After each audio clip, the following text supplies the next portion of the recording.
حکیم لقمان کی اپنے شاگرد کو بہترین نصیحتیں۔ اگر آپ اپنے بارے میں کسی کی رائے جاننا چاہتے ہیں تو اسے ناراض کریں۔ کسی محفل میں بیٹھو تو اپنی زبان کو قابو میں رکھو۔ عقل مند کو اپنے گھر میں بچے کی طرح اور قوم میں مرد کی طرح رہنا چاہیے۔ جو بات اپنے دشمن سے پوشیدہ رکھنا چاہتے ہو وہ اپنے دوست سے بھی پوشیدہ رکھو، ہو سکتا ہے وہ تمہارا دشمن ہو جائے۔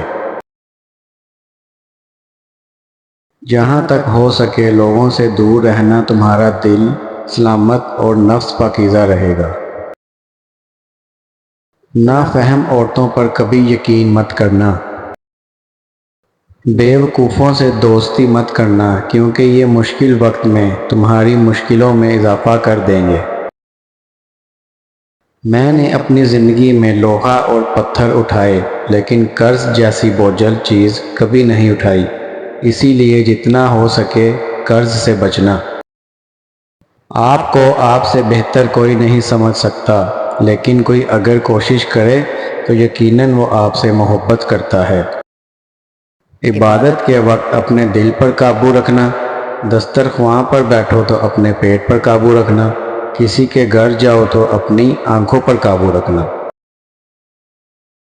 حکیم لقمان سے پوچھا، سب سے بڑا عالم کون ہے؟ جواب دیا، جو دوسروں کے علم کے ذریعے اپنے علم میں اضافہ کرے۔